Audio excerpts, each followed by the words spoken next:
திரு சுகுணா திவாகர். இப்போ திருவாரூரிலிருந்து முதலமைச்சர் தன்னுடைய பரப்புரையை தொடங்கியிருக்கிறார். இதில் இருக்கிற அரசியல் முக்கியத்துவம் என்ன? திருவாரூர் அப்படிங்கிறது கலைஞருடைய பிறந்த ஊர். அப்படிங்கிறப்ப அதுதான் ஒரு அரசியல் முக்கியத்துவம். கலைஞருடைய பிறந்த ஊரில் இருந்து அவர் தேர்தல் பிரச்சாரத்தை தொடங்கி இருக்கிறார் அப்படின்னு.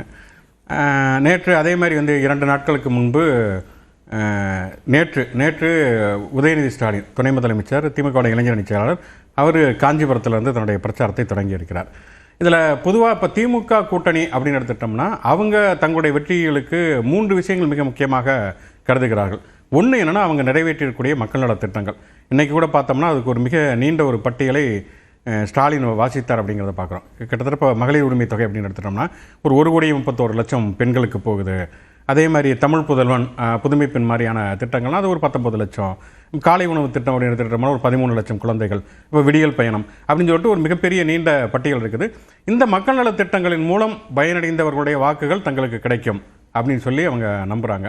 ஆனால் பெண்களுடைய குறிப்பாக பெண்களுடைய வாக்குகள் ஜெயலலிதா இருந்த வரைக்கும் அதிமுகவுக்கு போயிருந்த பெண்களுடைய வாக்குகள்ங்கிறது கடந்த நாடாளுமன்ற தேர்தல் இடைத்தேர்தல்களில் திமுகவுக்கு நிறைய டிரான்ஸ்ஃபர் ஆகிருக்குன்னு நம்ம பார்க்குறோம். அதிமுகவை விட திமுகவுக்கு அந்த வாக்குகள் டிரான்ஸ்ஃபர் ஆகிருக்குது. அப்படிங்கிறப்ப அது ஒரு வலுவான ஒரு அடித்தளமாக இருக்கும் இந்த தேர்தலுடைய வெற்றிக்கு அப்படிங்கிறது திமுகவுடைய கணக்கு. இந்த தேர்தல் அறிக்கையை ஹீரோயின் அப்படின்ற பிரச்சாரமாக முன்னெடுக்கிறாங்களா? ஆமாம், அந்த தேர்தல் அறிக்கை அது அடிப்படையிலே பார்த்தோம்னா தேர்தல் அறிக்கையினாலே கதாநாயகன் அப்படின்னு தான் சொல்லணுங்கிற எந்த அவசியமே கிடையாது. அது நம்ம நிறைய இந்த மேல் சென்ட்ரிக் வேர்ட்ஸ் எல்லாம் மாற்ற வேண்டிய அவசியம் இருக்கிறது. அது கதாநாயகன் மட்டுமா இருக்க தேவையில்லை. கதாநாயகனா இப்போ ஹீரோ சென்ட்ரிக் படங்கள் மாதிரியே ஹீரோயின் சென்ட்ரிக் படங்களும் வருது. அப்படிங்கிற அடிப்படையில் எல்லா துறைகளிலுமே பெண்கள் சமமான அளவு பங்களிப்பு வழங்குகிறார்கள்ங்கிற அடிப்படையில் கதாநாயகி அப்படிங்கிறாங்க. இன்னொன்று நீங்கள் சொன்னது மாதிரி பெண்களுக்கான திட்டங்களை முதன்மைப்படுத்துவது அப்படிங்கிற ஒரு விஷயம். ஏன்னா கடந்த காலங்களில் ஜெயலலிதா ஒரு பெண் அப்படிங்கிற அடிப்படையில் நிறைய பெண்களுடைய வாக்குகள் அதிமுகவுக்கு போனதுங்கிறது ஒரு கலை யதார்த்தம். அப்படி இருக்கக்கூடிய ஒரு சூழலில் ஜெயலலிதாவுடைய மறைவுக்கு பிறகு அந்த வாக்குகளில் கணிசமான அளவுக்கு திமுகவுக்கு வந்திருக்கிறதுங்கிறப்ப இந்த அடிப்படையில் மக்கள் நல திட்டங்கள் அது மூலமாக பயனடையக்கூடிய பயனாளிகளுடைய வாக்குகள் தங்களுக்கு வரும் அப்படிங்கிற ஒரு நம்பிக்கை திமுகவுக்கு. 2வது பார்த்தோம் அப்படின்னு சொன்னால் ஒரு வலிமையான ஒரு கூட்டணி. அந்த கூட்டணியில் பேச்சுவார்த்தையில் சின்ன சின்ன சலசலப்புகள்லாம் இருந்தாலுமே கூட எந்த ஒரு பாக்கெட்டையுமே மிஸ் பண்ணாத அளவுக்கான ஒரு கூட்டணி.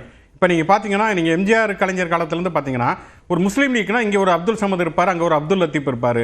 இங்கே ஒரு இந்திய யூனியன் முஸ்லீம் லீக்னா அங்கே ஒரு தமிழ் மாநில முஸ்லீம் லீக், இப்படி தான் இருக்கும்.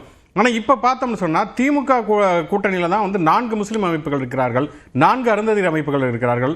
அதே மாதிரி தலித் வகைகளை கணிசமான அளவுக்கு பெறக்கூடிய விடுதலை சிறுத்தைகள் இருக்குது. அதிமுக சைடு பார்த்தீங்கன்னா அந்த இடத்துல ரொம்ப வீக்காக இருக்காங்க. இஸ்லாமிய அமைப்புகளாக இருக்கட்டும் அல்லது தலித் அமைப்புகளும் ரொம்ப வீக்காக இருக்கிறத நம்ம பார்க்குறோம்.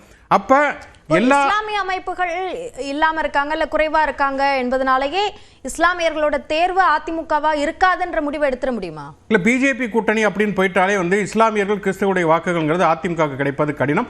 அது கடந்த தேர்தலிலுமே நிரூபித்திருக்கிறது. அதிமுகவை சேர்ந்த ஜெயக்குமார் போன்றவர்கள் அதை வெளிப்படையாகவே தெரிவித்திருக்கிறார்கள் அப்படிங்கிறத பார்க்குறோம். அப்போ கண்டிப்பாக சிறுபான்மையர் வாக்குகளில் பெருமளவுக்கான வாக்குகள் திமுக கூட்டணிக்கு விழுவதற்கான வாய்ப்புகள் இருக்குது. சிறுபான்மையினர் மட்டுமல்லாமல் பட்டியலினத்தைச் சேர்ந்தவர்கள், அருந்ததியர் உள்ளிட ஒதுக்கீட்டிலிருந்து ஆரம்பித்து பல விஷயங்கள் அடிப்படையில் விழுவதற்கு வாய்ப்புகள் இருக்கிறது. இன்னொன்று, இந்த கூட்டணிங்கிறது எல்லாருக்குமான ஒரு பிரதிநிதித்துவம் இருக்கக்கூடிய ஒரு கூட்டணியாக இருக்கிறது. அதுக்கு முன்னாடி இப்போ சலசலப்பு லேசா இருந்தது அப்படின்னு சொன்னீங்க. இப்போ பாஜக அதிமுக கூட்டணிக்குள்ளதான் நிறைய முரண்கள் இருக்கு, ஒரு ஒத்து போகாத கூட்டணி என்ற விமர்சனம் எல்லாம் இருந்தது. ஆனா இங்க இருந்த அந்த சலசலப்பு கூட அதிமுக கூட்டணியில இல்லாம தானே தொகுதி பங்கீடெல்லாம் முடிச்சிருக்காங்க. இப்ப சலசலப்பு இல்லைன்னா அங்க ஒரு ஜனநாயகம் இல்லை அப்படின்னு சொல்லலாம். ஏன்னா எதிர்த்து குரல் எழுப்புவது, அந்த குரலுக்கான நியாயங்களை பெற்றுத் தருவது அப்படிங்கிறதுமே ஜனநாயகத்தினுடைய அடிப்படை பண்புகளில் ஒன்று. இப்போ நீங்கள் இப்போ காங்கிரஸுக்கு இங்கே ஒரு பிரச்சனை இருக்குது திமுக கூட்டணியில், அல்லது விடுதலை சிறுத்தைகளுக்கோ அல்லது மார்க்சிஸ்ட் கம்யூனிஸ்ட் கட்சிக்கோ ஒரு பிரச்சனை இருக்குதுன்னா அவங்க திமுக தலைமையிடம் நேரடியாக கோரிக்கை வைக்கிறார்கள். அதற்கப்புறம் 2 கட்டம் 3 கட்டம் ஒரு 4 சுற்று பேச்சுவார்த்தைகளுக்கு பிறகு அது இறுதியாகிறது. அது திமுக தலைமை தான் முடிவு பண்ணுது. அப்புறம் 2 தரப்புகளும் பேசி ஒரு சுமூகமான முடிவுக்கு வருகிறார்கள். ஆனால் அதிமுக கூட்டணியை பொறுத்த வரைக்கும் பார்த்தீங்கன்னா நேரடியாக டிடிவி தினகரன் டெல்லியில் போய் பார்த்து பேசி அங்கே தான் சீட்டுகள் ஒதுக்கப்படுகிறது அப்படிங்கிறத பார்க்குறோம். இன்னொரு விஷயம், இப்போ டெல்லி வெர்சஸ் தமிழ்நாடு அப்படிங்கிறது எப்போதுமே ஒரு பாஜக அவர்சன்கிறது தமிழ்நாட்டில் எப்போதுமே இருந்து கொண்டிருக்கிற ஒன்று. டெல்லி வெர்சஸ் தமிழ்நாடுங்கிறதுமே ஒரு வலிமையான தாக்கத்தை ஏற்படுத்தும். ஏன்னா இப்போ நீங்கள் பார்த்தீங்கன்னா இப்போ பாஜகவுக்கு 27 சீட்டுகள் ஒதுக்கப்பட்டாலும் கூட அதை தாண்டி 5 வேட்பாளர்கள் தாமரை சின்னத்தில் நிற்கிறாங்க. புதிய நீதி கட்சியில் ஒரு வேட்பாளர் இங்கே நிற்கிறாங்க. கிட்டத்தட்ட 34 வேட்பாளர்கள் தாமரை சின்னத்தில் நிற்கிறாங்க அப்படிங்கிறத பார்க்குறோம். இதே 2021 சட்டமன்ற தேர்தலில் பாஜகவுடைய மாநில தலைவராக இருந்த அண்ணாமலை அரவக்குறிச்சியில் போட்டியிறப்ப மோடியின் ஆசைப்பட்ட சின்னம் அப்படிங்கிறது அழிச்சார் அப்படிங்கிறது நமக்கு தெரியும். அப்படி இருந்த ஒரு பாஜகவுக்கு 34 வேட்பாளர்கள் பாஜகவுடைய சின்னத்தில் நிற்கிறார்கள் அப்படிங்கிறது அது ஒரு மிகப்பெரிய ஒரு நெகட்டிவான ஒரு தாக்கத்தை அதிமுக கூட்டணி உருவாக்குவதற்கான வாய்ப்புகள் இருக்கிறது. அப்போ இங்கே ஒரு வலிமையான ஒரு இன்டாக்டான ஒரு கூட்டணி, எல்லா தரப்பு மக்களையும் பிரதிநிதித்துவப்படுத்தக்கூடிய ஒரு கூட்டணிங்கிறது இருக்குது. அங்கே பார்த்தீங்கன்னா பாட்டாளி மக்கள் கட்சினா அதில் எடுத்திங்கன்னா பாதி தான் இருக்குது. அதை தாண்டி பார்த்தோம்னா இப்போ வந்து டிடிவி தினகரனுக்கு ஒரு ஓட் பேங்க் இருந்தனாலும் சசிகலா வந்து இறங்கியிருக்காங்க அல்லது ஓ பன்னீர்செல்வம் திமுக வந்திருக்கிறாங்கிறப்ப அது ஒரு கணிசமான தாக்கத்தை ஏற்படுத்துவதற்கு, பாதிப்பை ஏற்படுத்துவதற்கான வாய்ப்புகள் இருக்குதுங்கிறத பார்க்குறோம்.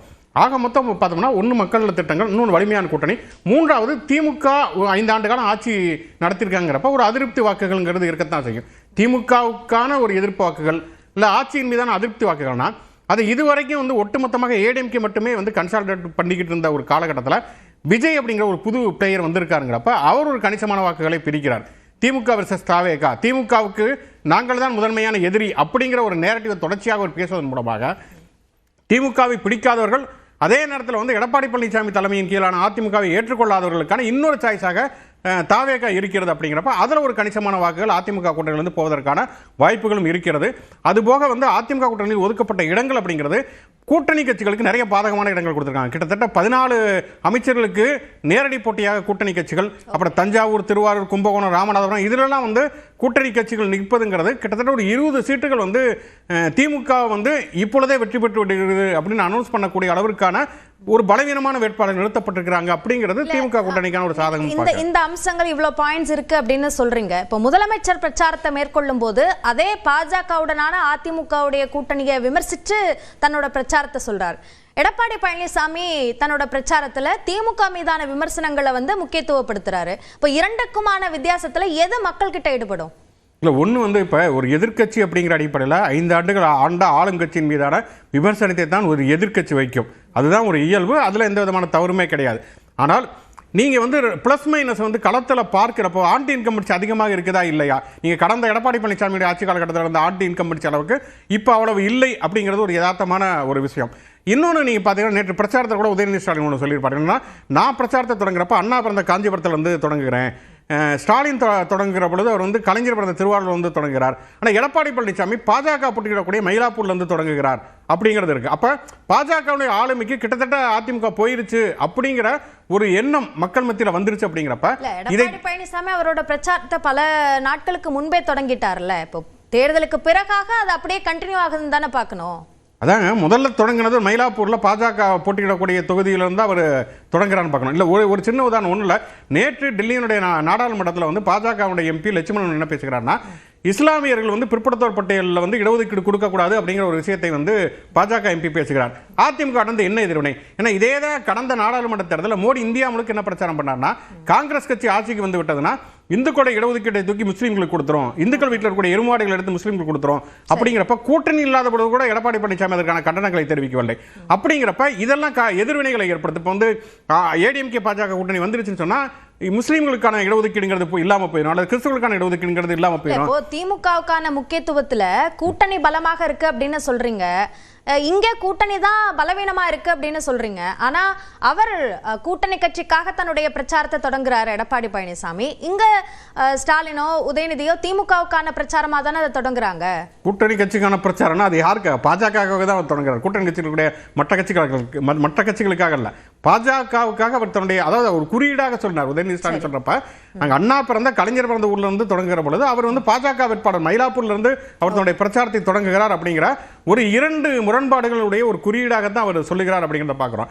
அப்படி என்னன்னா, இப்ப பாஜகவின் மீது வைக்கப்படக்கூடிய விமர்சனம் இருக்கு இல்லையா, கடந்த 5 ஆண்டு காலங்களில் மத்திய அரசு என்னென்ன மாதிரியான திட்டங்களுக்கு வந்து நிதி ஒதுக்கல, அல்லது மதுரை எய்ம்ஸ் முடியல, அல்லது மெட்ரோ ரயில் திட்டம் கொடுக்கல. இப்போ கோவையிலேயோ மதுரையிலேயோ போய் நீங்க பேசுறப்ப கோவையிலேயும் மதுரையிலேயும் மெட்ரோ ரயில் திட்டத்தை வந்து அவங்க அனுமதி கொடுக்கல, அவங்க சொல்லக்கூடிய காரணங்களுக்கு எப்படி ஆக்ராவுக்கெல்லாம் மெட்ரோ ரயில் திட்டம் கொடுத்திருக்காங்க அப்படிங்கிற கேள்வி வருகிற பொழுது அதற்கு சரியான பதில் வைத்தால் மட்டும்தான் அதிமுக ஒரு ஒரு பலமான ஒரு போட்டியை எதிர்கொள்ள முடியும். முதற்கட்ட பார்வை எடுத்துக்கிறேன் திரு பொங்கலூர் மணிகண்டன். அதிமுக தன்னுடைய பிரச்சாரங்கள்ல தற்போது இருக்கக்கூடிய திமுக ஆட்சி மீதான விமர்சனங்களை முன்வைக்கிறாங்க.